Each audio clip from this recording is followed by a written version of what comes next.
हिंदुस्तान को दारुल इस्लाम बनाने की फिलॉसफी उस समय निकली। मैं आपको बताता हूं कि जिन्ना और माउंटबेटन के बीच में क्या कम्युनिकेशन हुआ। जब आप ट्रांसफर ऑफ पावर का डॉक्यूमेंट पढ़ेंगे ना, तो उस ट्रांसफर ऑफ पावर के डॉक्यूमेंट में जिन्ना और माउंटबेटन का कम्युनिकेशन है। जिन्ना कह रहा है कि हिंदुस्तान मुसलमानों से तुमने अंग्रेजों ने लिया था और मुसलमानों को वापस क्यों नहीं करोगे, मुसलमानों से वापस लिया था, मुसलमानों को वापस क्यों नहीं करोगे। ये जिन्ना की पॉलिसी है, इसलिए हमको यहाँ का राष्ट्राध्यक्ष घोषित किया जाए। लेकिन उस समय ये संभव नहीं था, क्योंकि आंदोलन में तो कांग्रेस पार्टिसिपेट कर रही थी, कांग्रेस उसमें मेल रोल पे थी, और कांग्रेस लीडरशिप ही अंग्रेज से लड़ रही थी। पूरी उस समय की कांग्रेस लीडरशिप मतलब देश की लीडरशिप। कांग्रेस आज की कांग्रेस से उसको कंपेयर मत करिएगा। तो कांग्रेस मतलब आंदोलन में। तो अब जिन्ना को कैसे सत्ता ट्रांसफर हो जाएगी, वो कांग्रेस भारी है। तो जिन्ना ने एक प्रस्ताव दिया कि हमको एक छोटी सी जगह हिंदुस्तान के अंदर दे दो, जहां से मैं दारुल इस्लाम बना लूंगा।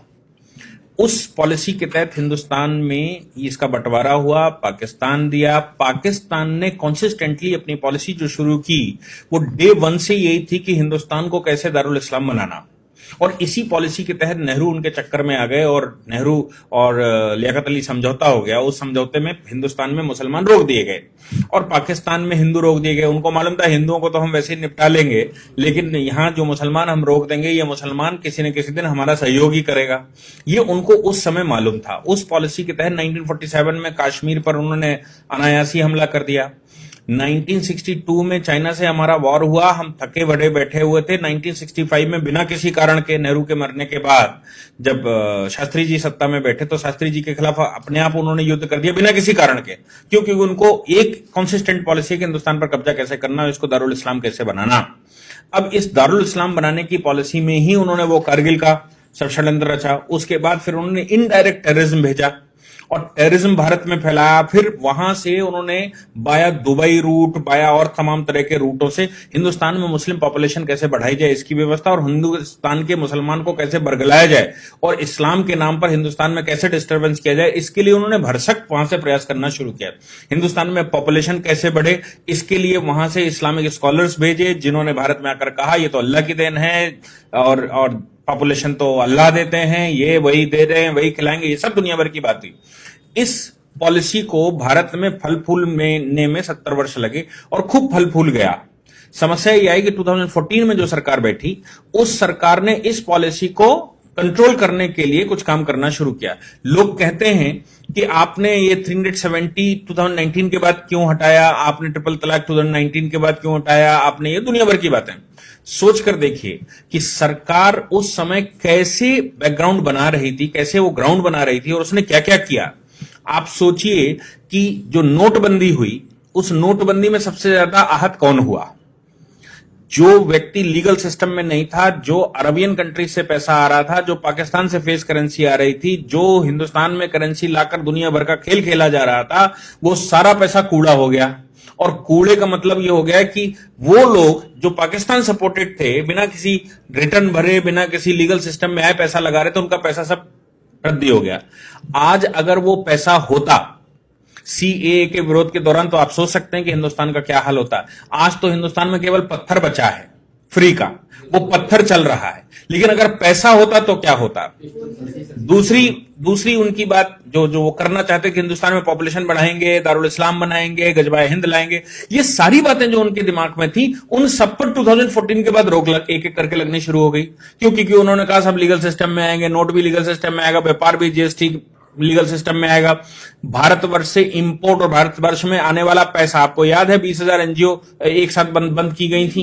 फिर उसके बाद लगातार भारत में जितनी एनजीओ इस तरह के काम करती थी, सब पर बैन लगा दिया ताकि विदेशी पैसा ना आए। तो ये पॉलिसी 1947 से जो अडॉप्ट की गई, वो पॉलिसी भारत में फल फूल रही थी। 2014 की सरकार के बाद उसने इन पर सब पर धीरे धीरे एक एक करके बैन लगाना शुरू कर दिया, और नतीजा ये निकला कि अब जो दारुल इस्लाम दिमाग में चढ़ा था ना कि इसको दारुल इस्लाम बनाना है, वो तो अब इंप्लीमेंट ही नहीं हो सकता। क्यों? क्योंकि फाइनल स्टेज पर उन्होंने ये और कह दिया कि हम हिंदुस्तान में एनपीआर एक पॉपुलेशन रजिस्टर बनाएंगे, सबका डेटा मेंटेन करेंगे। अब ये जो पाकिस्तान, बांग्लादेश और दुनिया भर से मुसलमान लाया गया था, किसी न किसी साधन से यहां पर रखा गया था, उसने यहां शादी ब्याह कर लिए, 20-20 बच्चे पैदा कर लिए। अब वो सब क्वेश्चन मार्क लग गया।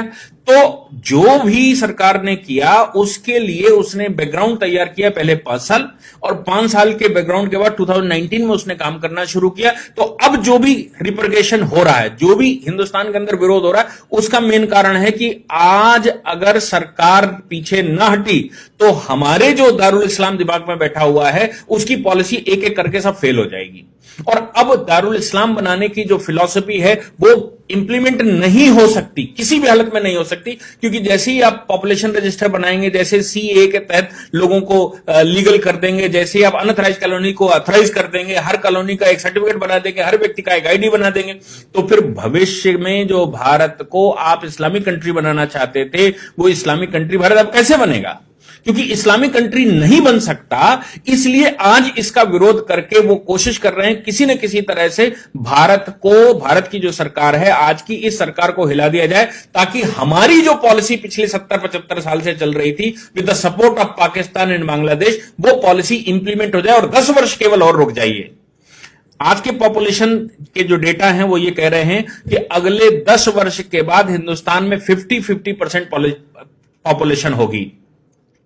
हार्वर्ड की रिसर्चें हैं जिसमें उन्होंने कहा हिंदुस्तान को अब कोई रोक नहीं सकता कि वो इस्लामिक कंट्री ना बने। क्यों? क्योंकि इस तरह का जाल बिछ चुका है। और जिस समय इस्लामिक कंट्री भारत में 50% से ऊपर आबादी मुसलमान हुई, उस समय सारे देश जो 56 देश मुसलमानों के जो वहां पर हुआ वही हाल यहां पर भी हो सकता है। इसलिए आज की सरकार अगर उस पर सब पर कंट्रोल लगा रही है, जैसे वो कह रहे हैं कि हम पॉपुलेशन रजिस्टर बनाएंगे, वो कह रहे हैं पॉपुलेशन पर हम बैन लगाएंगे, वो कहते हैं यूनिफॉर्म सिविल कोड लाएंगे, उन्होंने कंटक काटने शुरू कर दिए। 370 एक सेफ मोड था भारतवर्ष में टेररिज्म फैलाने का, 370 हटा दी। भारत में ट्रिपल तलाक के माध्यम से, और भारत में जो निकाह है वो हिंदुओं को निकाह करके लफ्जियात करके हिंदुओं को लाओ, फिर तलाक दे दो और उनको छोड़ दो, फिर दूसरी जो जिनकी शादियां नहीं होती उनसे शादियां करवा दो, उनसे बच्चे पैदा करो, बाद में महिला मरी जाएगी, बच्चे इस्लामिक हो जाएंगे। ये सारी पॉलिसी पर धीरे धीरे करके वो बैन लगता जा रहा। अब आप ट्रिपल तलाक नहीं दे सकते, अब मन भर गया या लड़की ने विरोध कर दिया, मुकदमा लिखवा देगी, तो अब हम चौथी शादी कैसे करेंगे और आगे का शादी का प्रोग्राम कैसे चलेगा, और लड़कियां बरगला कर कैसे लेकर आएंगे, कैसे उनको इस्लामिक बनाएंगे, कैसे उनसे बच्चे पैदा करेंगे, वो सब पर बैन लग रहा है।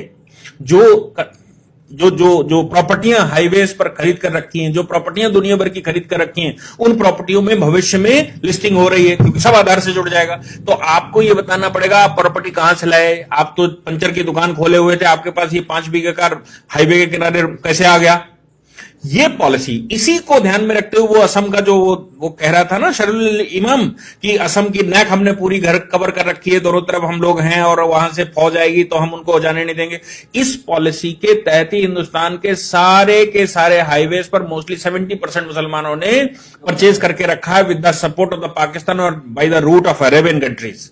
और अब उन पर क्वेश्चन मार्क लगने वाला है। तो आप जो 70 साल से बनाए बैठे थे कि हमें इसको मुस्लिम शासन लाना है, हमें यहां इस्लामिक शासन लाना है, वो धीरे धीरे करके मिथक टूटेगा तो विरोध होना स्वाभाविक है।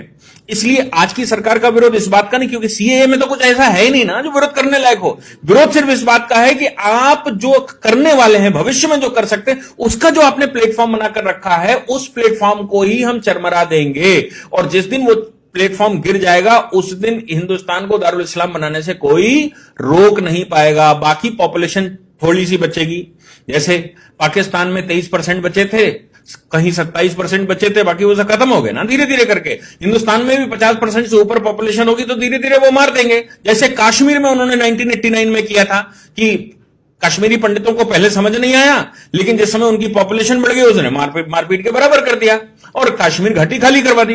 हिंदुस्तान भी ऐसी ही पॉलिसी के तहत करने की तैयारी है। बंगाल आप आज का देख लीजिए, बंगाल में प्लेटफॉर्म पर लोग बैठे हुए हैं, ट्रेनें नहीं चलने दे रहे। असम की हालत कुछ जगहों की देख लीजिए, जम्मू कश्मीर हम पहले से देख चुके हैं, केरला की हालत देख लीजिए, दिल्ली की हालत देख लीजिए कि दिल्ली में कोई काम नहीं होने दे रहे, पुलिस की गाड़ियां नहीं निकलने दे रहे, सामान्य आदमी का जन सैलाब नहीं निकलने दे रहा है, सामान्य गतिविधियां नहीं होने दे रहे। ये पॉलिसी के तहत हो रहा था। इसको बस इतना हो गया कि सरकार देर से आई, लेकिन सरकार ने पहले बेस बनाकर इस तिलिस्म को तोड़ना शुरू किया। अब तोड़ना शुरू किया तो आगे भविष्य का भारत कैसा होगा यह दिख रहा है।